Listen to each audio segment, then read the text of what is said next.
Hello everyone, welcome back to another video. And in today's video, as you'll be able to see from the title, I will be doing episode 2 of Shiv with 6. And today I'll be looking specifically at maps. If you didn't see episode 1, which was uploaded quite a while ago, then I've put a link to that video in the description below. So if you want to go and watch that first and then come back to this one, it may assist you with that. Episode 1 was about loadouts, and as I've said already, this episode will be about maps. So how this video is going to work, it's going to be very straightforward, and I'm going to try and keep it as short as possible. Rather than me actually going and loading into maps, which will start from episode 3, I am simply going to go onto a private match here and select through the map screen and go down each map one by one, giving you my thoughts on the map itself and whether I think it's a good map for shivving or not, talking about map knowledge, spawns, things like that, and then I'll be giving each map a rating from 1 to 5, with 1 being a terrible map for shivving and 5 being a brilliant map for shivving, and then obviously 3 somewhere in the middle. I will be talking from the perspective of somebody who has just started and wants to improve their Shiv game, rather than obviously somebody like me who has a fair bit of experience. However, of course, because I'm rating it, my personal opinion will come in to it to some degree. So I hope that makes sense. It will be a very short video for me, hopefully. So yeah, let's get underway. So the first map is obviously Checkpoint. So Checkpoint is one of those maps where shivving is fantastic. You know, it's one of those maps where you're able to get to the second box quite quickly. So no matter what side of the map you spawn on, you can quite easily get over, get your shiv materials, and you're in close proximity to enemies quite a lot. The middle of the map is decent as well. You're able to cut across that quite easily.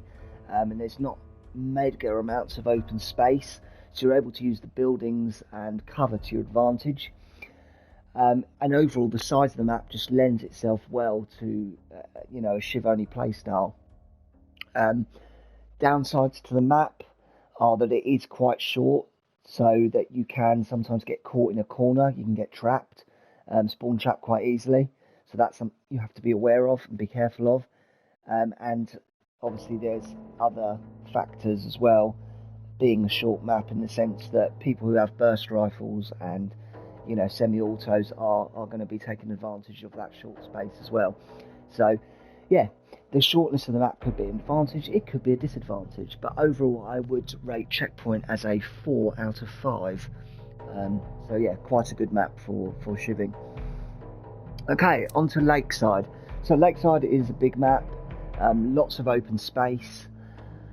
It can be a good map sometimes, I think, because you've got certain buildings where you can use windows to your advantage, but obviously you're going to struggle with closing ground quite a lot, and being that there's lots of open space, it tends to not lend itself as well to this kind of play style.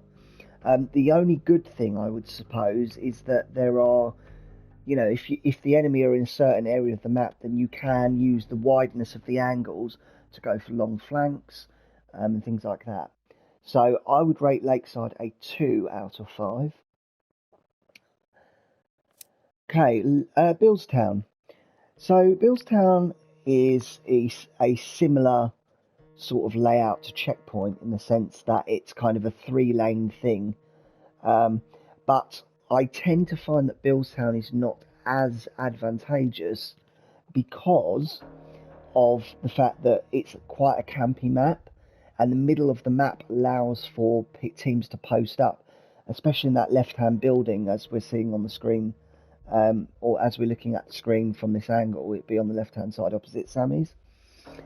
So it kind of promotes a more campy play style. Of course, you've got the out-of-bounds area, which people can take advantage of as well. And generally the spawns are quite predictable, which can work in your favour, but sometimes it also works to your disadvantage. and both spawns can be seen from the middle of the map as well. So to me, it does let it down slightly, but it's still quite a good map for getting flanks on. If you go underneath Sammy's, for example, or again you use the windows and the buildings to your advantage and to use cover. So I would rate Billstown a 3 out of 5.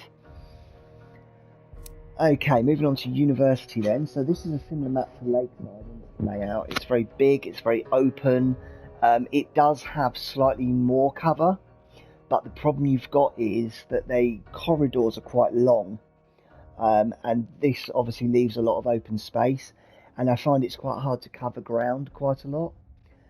Again, there are certain objects that you can jump over, and if you have agility particularly, it will assist you in getting around quite quick. But again, for the beginner, it's quite a tough one. So I would rate this one a 2 out of 5. Okay, high school. So high school is one of those maps where it lends itself quite well. It is one of those maps where you've got a lot of up and down areas. You've got a lot of ability to kind of hide and wait, and again, even though it is technically still a 3-lane map to a certain degree, it's kind of got that texture to it. And what I mean by that is the map has got more levels, and so it lends itself better. And because of the short range of the map as well, it's quite easy to take advantage of the space, close it down, and get behind or in front and smoke opponents quite easily. And I tend to find there's a lot of choke points on this map where teams tend to be focused. So if you can take advantage of that and flank while enemies are focused and preoccupied on killing your teammates, then that also works very well to your advantage. So I would rate high school as a 4 out of 5. Also, I'd mention that the darkness of this map can sometimes work to your advantage as well. Yeah, that's just another thing. But 4 out of 5 for that one, definitely. Downtown. Now, Downtown is one of those strange ones where it doesn't get played very much, and actually that can be advantageous. I think that because people's knowledge of maps tends to be focused on the normal run-of-the-mill maps that you play every day, then it's kind of good for a Shiv player that if you are an experienced player and you know the spawns, then you can still take advantage of people's lack of knowledge. That being said, obviously there is a lot of open ground, and the middle of the map doesn't lend itself amazingly to cutting across the middle because it's kind of like a big choke point. And also the textures on the map are quite tough, in the sense that they're not very level, so you tend to find yourself tripping over a lot, which makes tracking people quite difficult. And there's a lot of objects that people can jump over, and other things like that. That being said, it is a reasonably good sized map. It's a medium sized map, and it can lend itself well to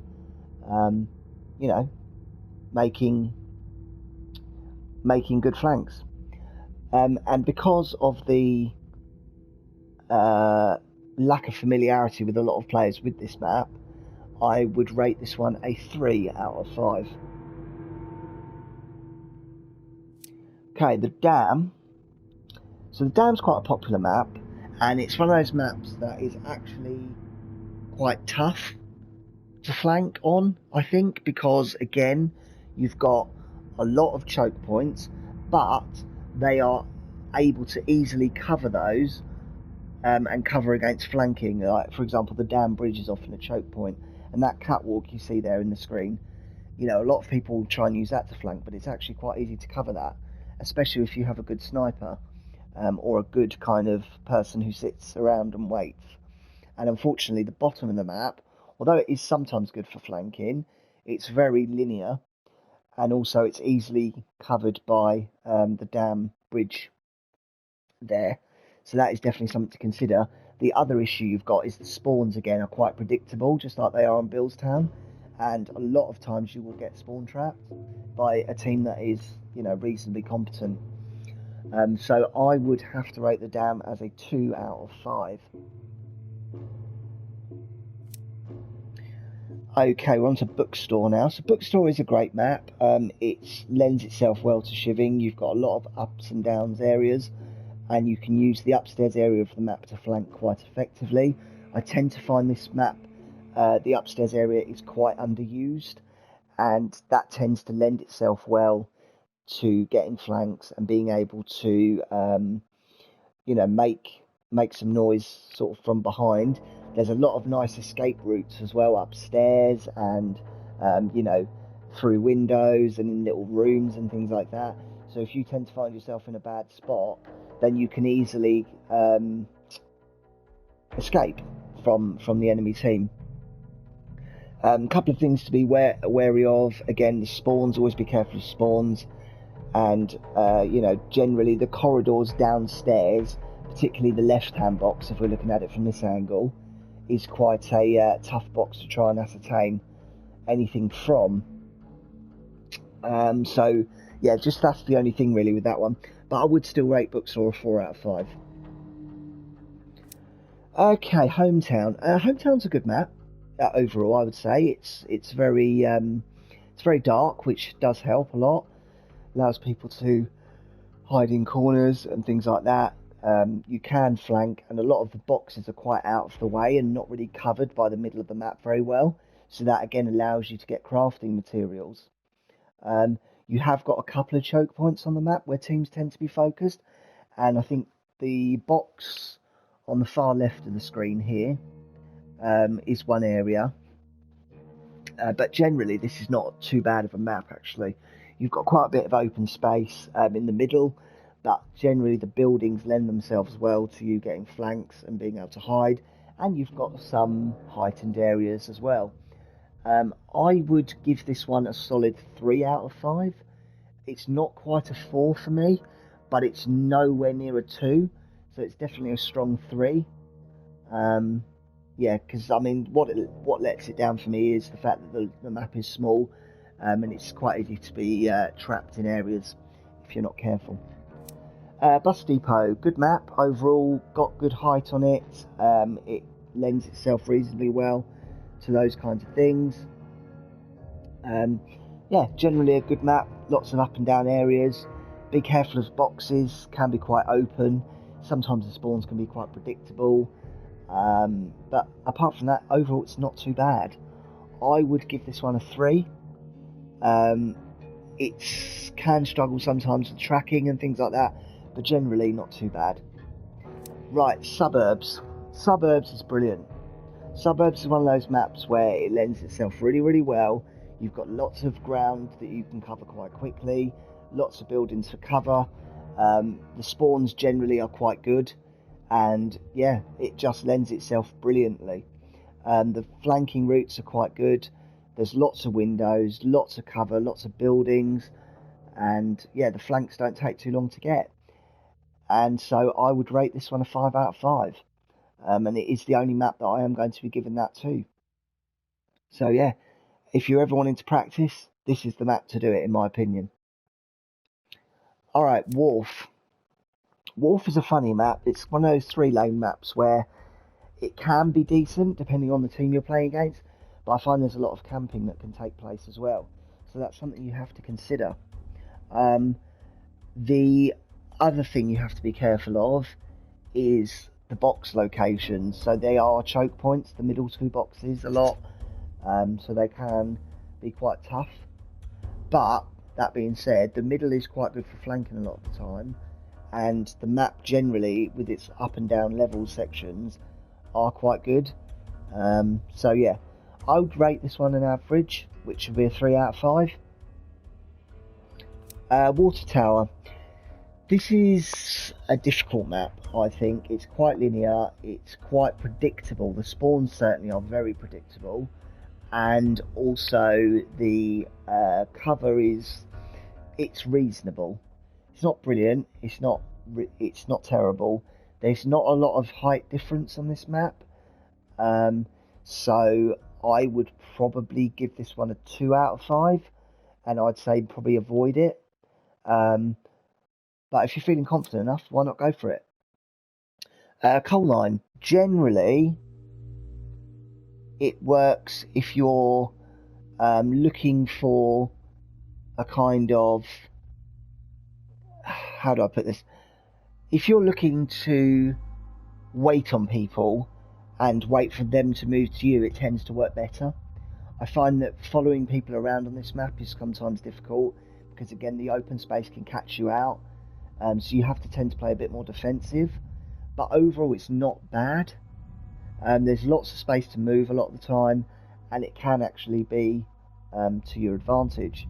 So I would rate this one a 3. Yeah, overall not bad. Capital, good map overall.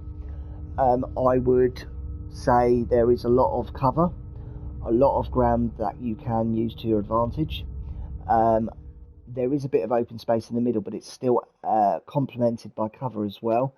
It allows you to flank quite easily. The boxes are choke points, but again, they aren't overly bad as they are on some other maps, and the spawns are actually quite unpredictable, I find, a lot of the time, so that tends to work quite well. So I would actually rate Capital a 4 out of 5. Okay, Financial Plaza. This map is very linear, very up and down, very straightforward, not a lot of height advantage, not a lot of opportunities to really flank. You tend to have to play more defensive. There's not really any way you can kind of post up and wait that you're not going to, or that somebody's not going to have an angle on you. So this map isn't amazing. The boxes are also quite easily covered by snipers and the middle of the map, for example.